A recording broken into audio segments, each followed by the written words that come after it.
Hello everyone, स्वागत है आप सबका आपके अपने चैनल इंग्लिश एजेंडा में। आज मैं आपके लिए लेके आई हूँ कुछ हटके वीडियो। जी हाँ, इंग्लिश प्रैक्टिस तो हम रोज ही करते हैं, पर आज इस वीडियो में हम सीखेंगे एडवांस इंग्लिश, क्योंकि आज हम इसमें सीखने वाले हैं इडियम्स। नॉर्मल इंग्लिश तो हम हमेशा ही बोलते हैं, पर आज कुछ ऐसा सीखेंगे जिससे हमारी जो सिंपल इंग्लिश है उसको हम और ज़्यादा इम्प्रेसिव बना सकते हैं। जैसे अगर हम बीमार होते हैं तो नॉर्मली हम बोलते हैं कि आई एम इल या I am sick, but idioms का यूज अगर हम करते हैं तो हम बोलेंगे I am under the weather. ठीक है। और अगर हम जैसे किसी को हमें शुभकामना देनी हो तो हम उसको बोलते हैं बेस्ट ऑफ लक। लेकिन इसी तरह से हम अगर उसको थोड़ा अलग बोलना चाहे तो हम उसको बोलेंगे ब्रेक ए लेग ब्रो। तो ये भी शुभकामना देने का एक तरीका होता है इडियम्स यूज करते हुए। तो चलिए इस वीडियो में प्रैक्टिस करते हैं कुछ ऐसे ही कॉमन इडियम्स जो कि हम डेली है वो अपने इंग्लिश कन्वर्सेशन में यूज़ कर सकते हैं। तो चलिए बिना देर किए हुए शुरू करते हैं आज का वीडियो और देखते हैं कुछ इडियम्स। तो सबसे फर्स्ट में है under the weather. Under the weather का मतलब होता है बीमार होना या अस्वस्थ महसूस करना। देखते हैं कि इसे हम किस तरह से सेंटेंस में यूज़ करेंगे।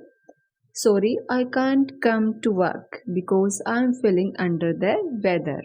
यानी माफ़ कीजिए, आज मैं काम पे नहीं आ सकता क्योंकि मैं आज अस्वस्थ महसूस कर रहा हूँ। I am feeling under the weather. तो इस तरह से इस इडियम्स का यूज़ है वो आप कर सकते हैं। नेक्स्ट है when pigs fly। when pigs fly का मतलब होता है कभी नहीं होना। सेंटेंस देखते हैं। The boss will give us a day off when pigs fly। यानी जो हमारा बॉस है वो हमें एक दिन की छुट्टी दे, ऐसा कभी नहीं हो सकता। तो इसके लिए हम यूज करेंगे when pigs fly।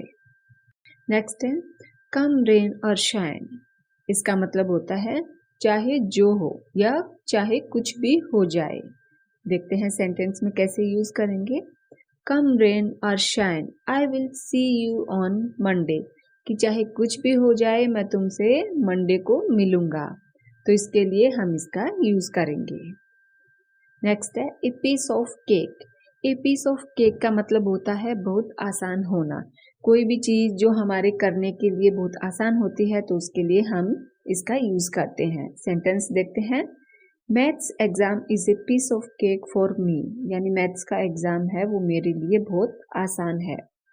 नेक्स्ट है break a leg. Break a leg का मतलब होता है किसी को शुभकामना देना। सेंटेंस देखते हैं। Break a leg John, I am sure your performance will be great.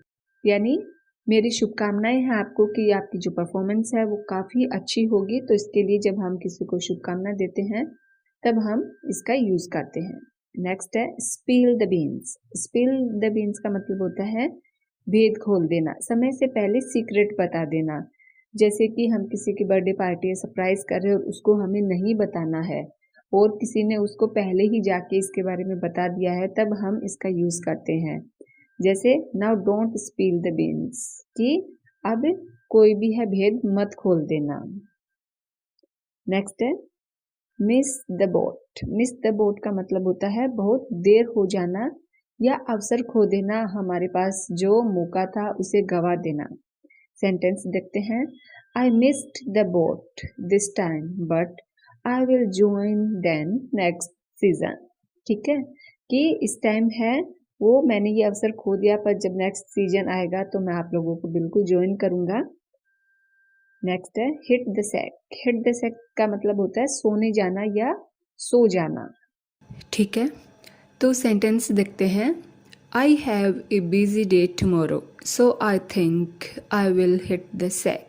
यानी कि कल मेरा जो दिन है वो काफ़ी हेक्टिक होने वाला है, काफ़ी बिजी होने वाला है, तो इसके लिए मैं चाहता हूँ कि मैं अभी सोने चला जाऊँ। तो सोने जाने के लिए हम इसका यूज़ करेंगे हिट द सैक।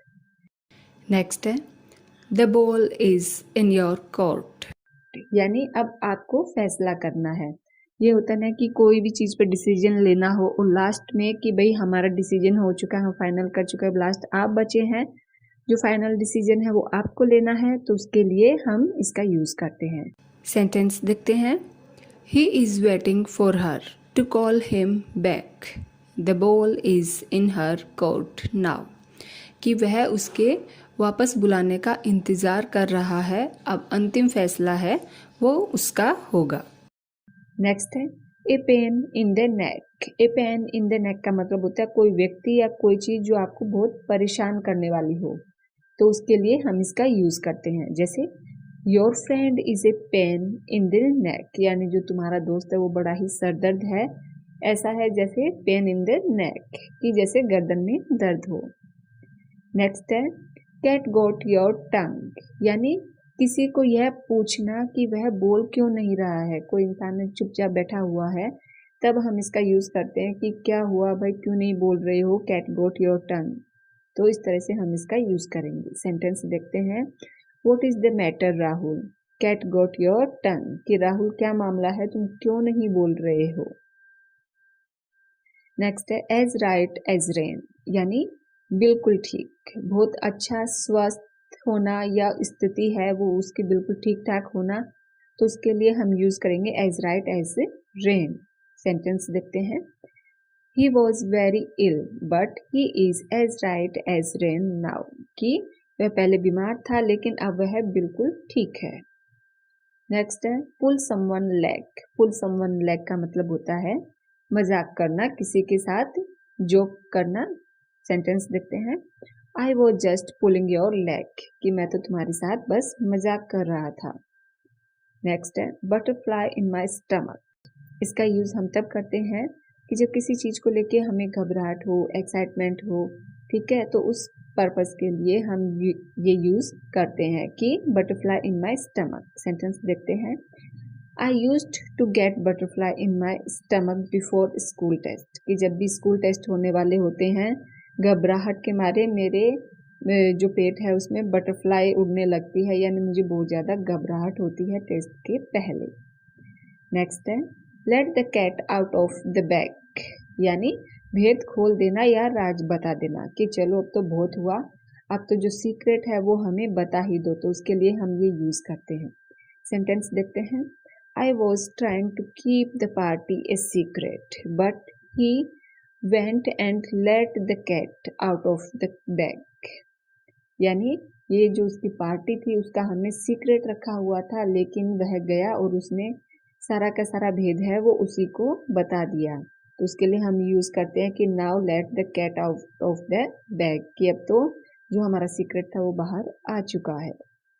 नेक्स्ट है सिट ऑन द फेंस, यानी किसी चर्चा या बहस में किसी विशेष पक्ष का समर्थन करने से बचना, कि भाई मैं ना तुम्हारी साइड लूंगा ना तुम्हारी साइड लूंगा, तो इसके लिए हम ये यूज़ करते हैं। सेंटेंस देखते हैं। You can't sit on the fence any longer, you have decide who side you are on, कि अब तुम्हें ऐसे चुपचाप है वो नहीं बैठ सकते, अब तुमको डिसाइड करना पड़ेगा कि भाई तुम किसकी साइड हो, यानी चुपचाप बैठे रहना, किसी को भी सपोर्ट नहीं करना, समर्थन नहीं करना, उसके लिए हम इसका यूज़ करते हैं। नेक्स्ट है once in a blue moon, यानी कभी कभार होना, बहुत रेयरली होना। सेंटेंस देखते हैं। That kind of chance comes once in a blue moon, कि इस तरह के अवसर है वो बहुत कम आते हैं, बहुत कभी कभार आते हैं, तो उसके लिए हम ये सेंटेंस है वो यूज करेंगे। नेक्स्ट है down for the count. Down for the count का मतलब होता है थका होना या हार मान लेना। सेंटेंस देखते हैं। I am down for the count after playing the whole day, यानी पूरे दिन खेलने के बाद में मैं बहुत ज्यादा थक गया हूँ। नेक्स्ट है बीट अराउंड द बुश, यानी घुमा फिरा के बातें करना। सेंटेंस देखते हैं। If you want to ask me just ask, don't beat around the bush, कि अगर तुम मुझसे कुछ पूछना चाहते हो तो सीधे सीधे पूछो, इस तरह से घुमा फिरा के बातें मत करो। नेक्स्ट है सी आई टू आई, यानी पूरी तरह से सहमत होना। सेंटेंस है I see eye to eye with my wife, कि मैं अपनी वाइफ से पूरी तरह से सहमत हूँ। नेक्स्ट है take it with a pinch of salt, यानी ज्यादा गंभीरता से न लेना। सेंटेंस देखते हैं। You have to take everything she says with a pinch of salt, कि वो जो भी तुम्हें कुछ कह रही है उस बात को तुम्हें गंभीरता से नहीं लेना चाहिए, ठीक है। यानी किसी भी बात को गंभीरता से न लेने के लिए हम ये है यूज करते हैं। नेक्स्ट है गो डाउन इन फ्लेम्स, यानी अचानक पूरी तरह से समाप्त हो जाना। सेंटेंस देखते हैं। The company went down in the flames after the investors pulled out their funding, यानी जो कंपनी के इन्वेस्टर थे उन्होंने जो फंड दिया हुआ था उन्होंने अपना हाथ है वो पीछे कर लिया है, वो कोई हेल्प नहीं करेंगे, तो इस वजह से जो कंपनी है वो पूरी तरह से लॉस में चली गई है, खत्म हो गई है। तो उसके लिए हम ये यूज करेंगे जब कोई भी चीज़ है पूरी तरह से समाप्त हो जाती है, तो ये हम यूज करते हैं। नेक्स्ट है थ्रू थिक एंड थिन, यानी अच्छे या बुरे समय में। He remained loyal to me through thick and thin, कि इसने मेरे हर अच्छे या बुरे समय में मेरा साथ दिया है, लॉयल रहा है, वफादार रहा है। नेक्स्ट है put your foot in your mouth, यानी कुछ ऐसा कह देना जो नहीं कहना चाहिए था। जैसे सेंटेंस देखते हैं। I really put my foot in my mouth when I ask her how her husband was, I forgot that he died last year, कि मुझे उससे ये नहीं पूछना चाहिए था, कि मुझे चुप रहना चाहिए था, कि मैं भूल गई थी कि उसका हस्बैंड है वो लास्ट ईयर ही मर गया था, और मैं उससे पूछ बैठी कि तुम्हारा हस्बैंड कैसा है, तो मुझे बिल्कुल चुप रहना चाहिए था। नेक्स्ट है call it a day. Call it a day का मतलब होता है काम बंद कर देना जो आप कर रहे हो। सेंटेंस देखते हैं। I am getting tired now let's call it a day, कि अब मैं बहुत ज़्यादा थक गया हूँ तो अब हमें काम बंद कर देना चाहिए। तो इस पर्पज़ के लिए हम इसका यूज़ करते हैं। तो ये था हमारा आज का वीडियो कि आई होप आपको काफ़ी ज़्यादा पसंद आया होगा और आप भी इसकी ज़रूर प्रैक्टिस करेंगे और अपनी इंग्लिश को है वो और ज़्यादा इम्प्रेसिव बनाएंगे। तो चलिए मिलती हूँ नेक्स्ट वीडियो में एक इसी तरह के अलग से टॉपिक के साथ। तब तक के लिए बाय बाय।